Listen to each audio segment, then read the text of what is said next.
Welcome everyone to our YouTube series, Test Prep Made Easy.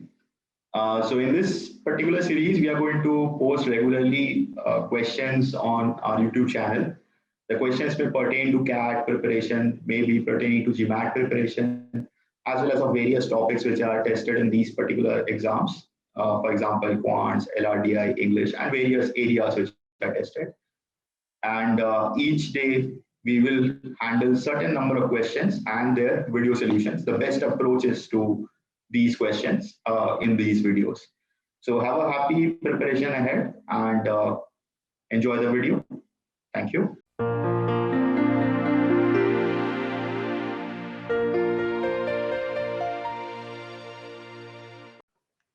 All right, so these are the questions that we are going to try in today's video.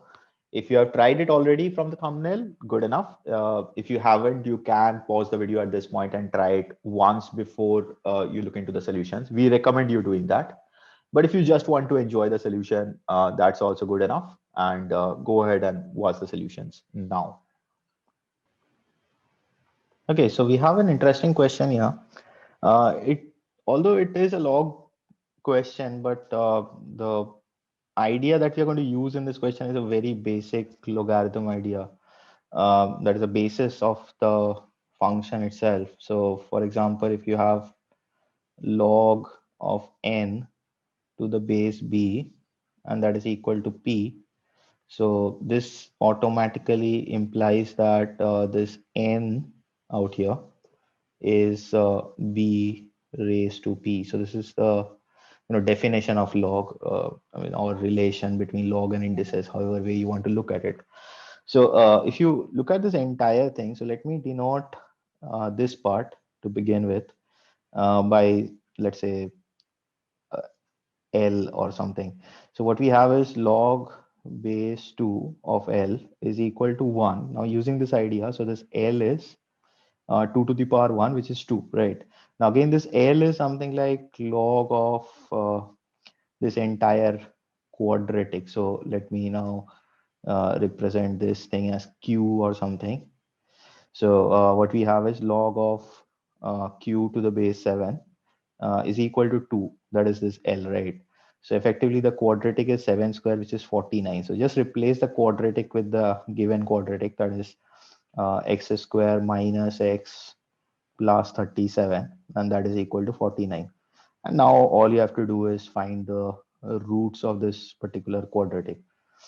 Sum of the roots is plus 1, and product of the root is minus 12. So the roots should be 4 or minus 3. So these are the possible values.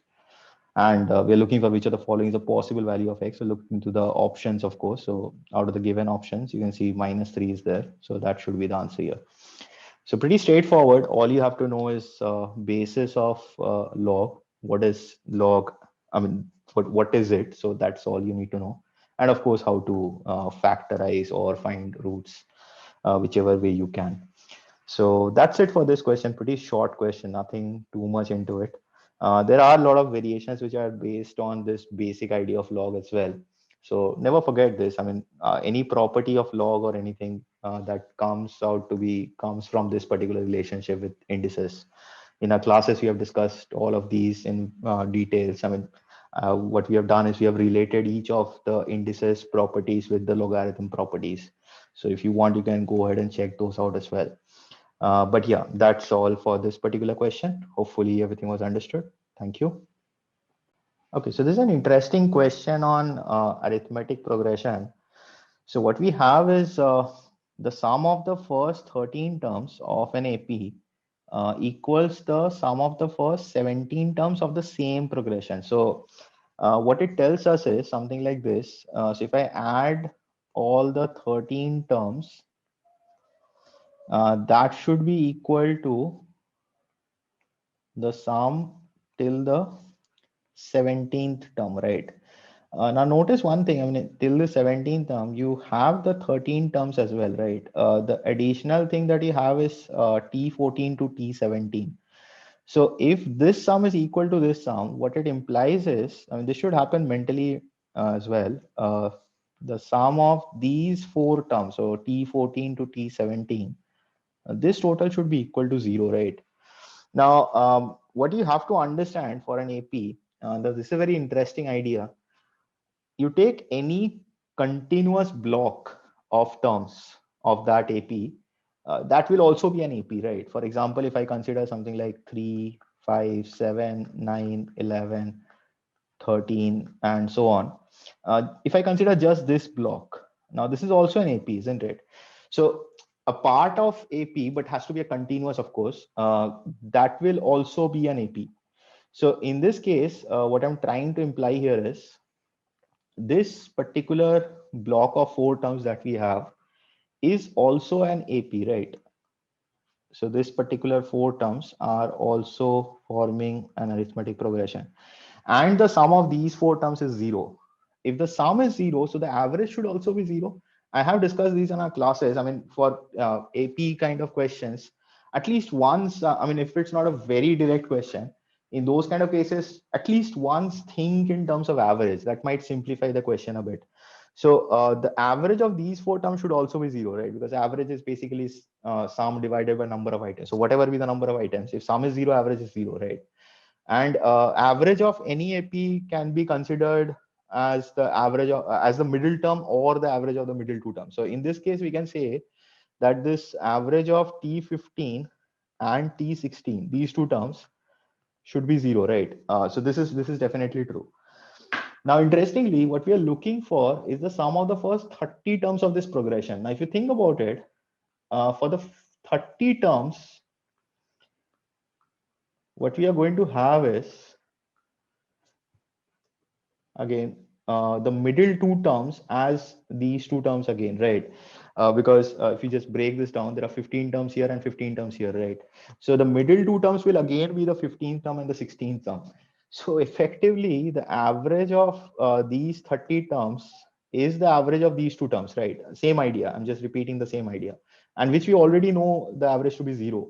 So implies that the average of this entire 30 terms is also 0. So the sum should also be 0, right? Again, irrespective of the number of terms, if the average is 0, that multiplied to any number of terms, the sum should be 0. So in this case, the answer should be option A, that is 0. Pretty straightforward question. The only major takeaway you can take from this video is try to at least think once in terms of average whenever it comes to AP. A lot of different variations you will find of good questions. I mean, there are a lot of questions which are very direct in nature, but the good ones, if you think in line of the average of the series or average of those particular terms, it simplifies to a huge extent. That is the major takeaway I hope you can take from this particular question. But yeah, anyhow, that's the entire thing that I had to discuss related to this particular question. I hope that was understood and you enjoyed this. Thank you. All right, so we have a geometry question on hand. Now, whenever in a geometry question, the diagram is not drawn for you, I always recommend my students to once read the question a bit and try to understand what are the shapes and what sort of points are important in this particular context, and then try to draw the diagram to your comfortability. It makes a little bit of difference. So for example, in this question, we have a square PQRS, fantastic. We can always draw that square, right? Now the triangle QMR is drawn inside the PQRS such that all the sides of the triangle are equal. So basically an equilateral triangle, right? Now, just while I'm reading this QMR, so after this we have a question. So now I'm thinking about drawing the diagram here. So as I was saying, when I'm reading this name QMR, I'm noticing at this Q and R.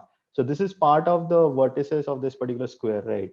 So what I'm going to do is, although this is not traditional, but I'm going to keep the Q and R at the bottom so that I can make the triangle on the base of the square visually a little easier, or faster maybe to solve. So let me do that.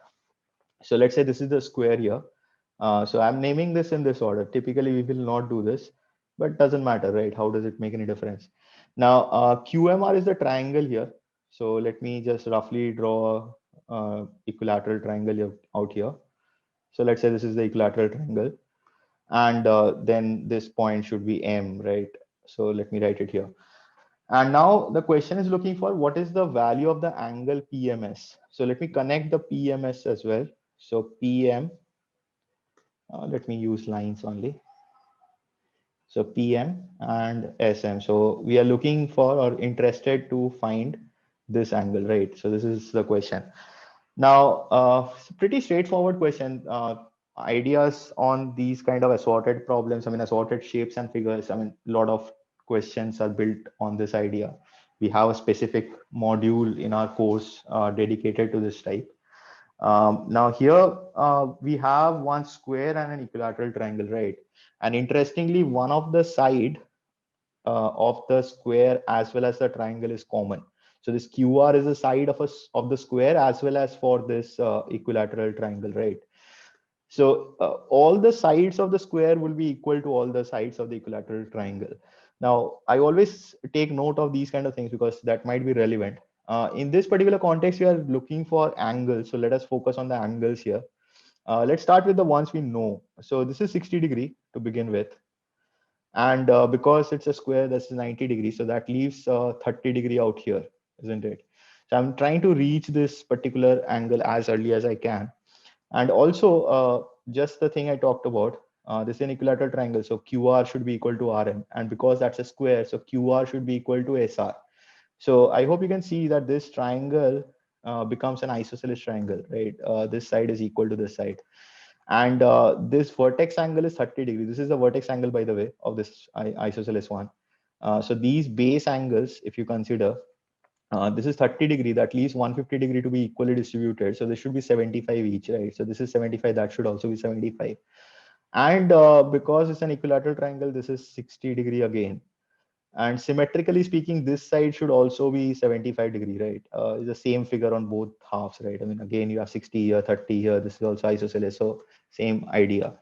So now we can easily figure this out, right? The entire thing is 360. Just subtract these three angles from 360. So these three angles, 75, 60, and 75.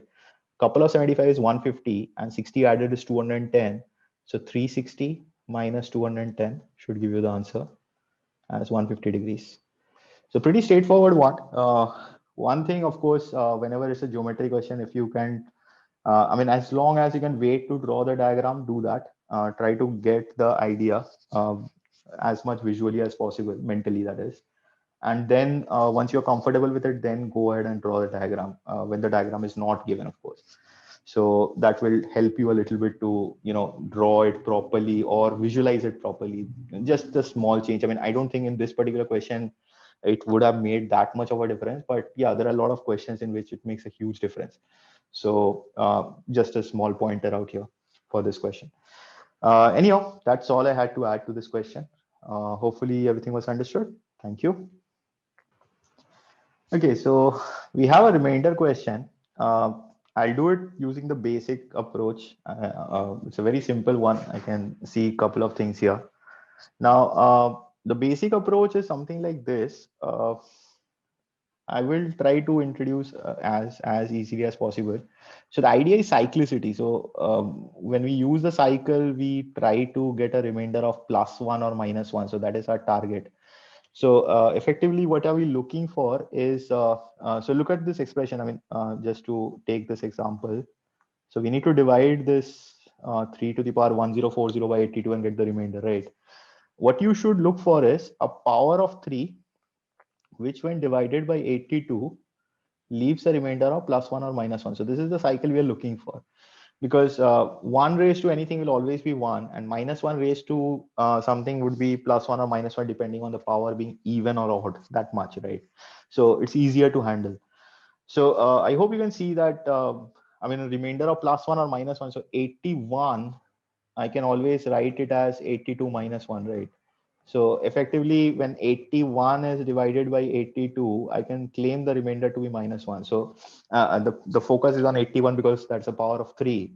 So that is what I'm aiming to achieve. So I just translate this numerator to something like this, because 1040 divided by 4 is 260. That should be divided by 82, sorry, 82, right?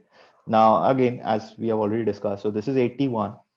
So we can simply replace that with the remainder. So we have 81 divided by 82, a remainder of -1. And this is something you can always do. The idea is when you have something like 81 into 81 into 81, a lot of 81s out here, and I'm dividing by 82.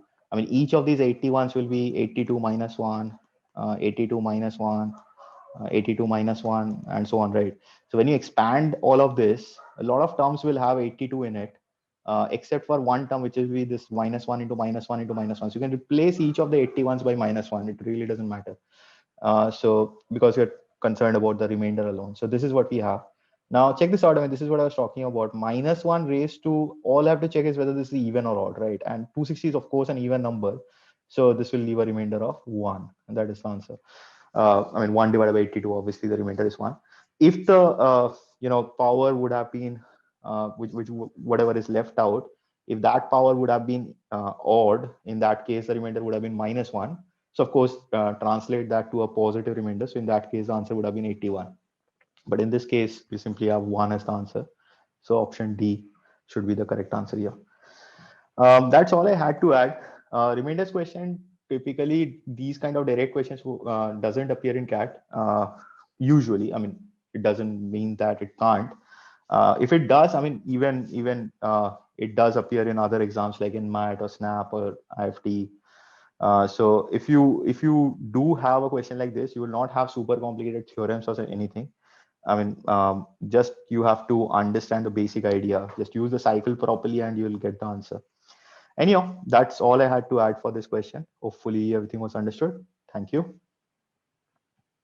Hopefully you liked the solutions we provided for these questions. And if you did like it, do not forget to like the video and share, subscribe, and comment. Do subscribe to the channel and click on the bell icon. In that case, you'll get notification as soon as we upload a new video.